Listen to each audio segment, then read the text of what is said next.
আলহামদুলিল্লাহ আমার মুস্তাকিম বাবার 2 বছর পূর্ণ হয়ে গিয়েছে। এজন্য ছোটোখাটো একটু আয়োজন করছিলাম বাচ্চাদের আনন্দ দেওয়ার জন্য। প্রচণ্ড গরমের কারণে কিন্তু আমাদের আয়েশা বুড়ি জামা কাপড়ও পরতে পারেনি ভালো মতো। যেরকম ছিল ওরকমই দাদার সঙ্গে কেক কাটছে তারা। তো মুস্তাকিম কিন্তু কী পরিমাণ খুশি সেটা তো দেখেই বোঝা যাচ্ছে। আর কেকটা কাটতে গিয়েও আরও সবথেকে বেশি খুশি হয়। কি করবে ও বুঝতেই পারছে না। তারপরে তো গিফট পেয়ে আরও খুশি হয়ে যায়। তো ওর দাদা এখন বিসমিল্লাহ বলে কেকটা কাটা শুরু করে দিল।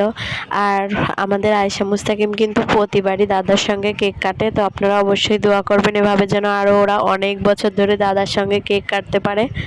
আসলে এই চাকুটা দিয়ে কেকটা ভালো মতো কাটা যাচ্ছিল না, এই কারণে তাড়াতাড়ি করে কাটতে পারছিল না। তারপরে আবার আয়েশা কোলের মধ্যে নড়াচড়া করছে।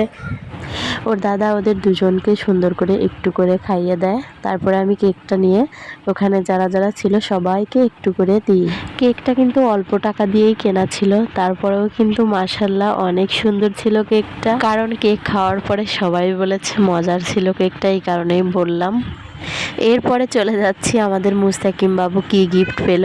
তো এই যে রিমোট কন্ট্রোল গাড়ি, এই গাড়িটা দেখার পর যে ও যে কি পরিমাণ খুশি হয়েছে আমি ভাবতেও পারিনি যে ও এই গাড়িটা পেয়ে এতটা খুশি হবে।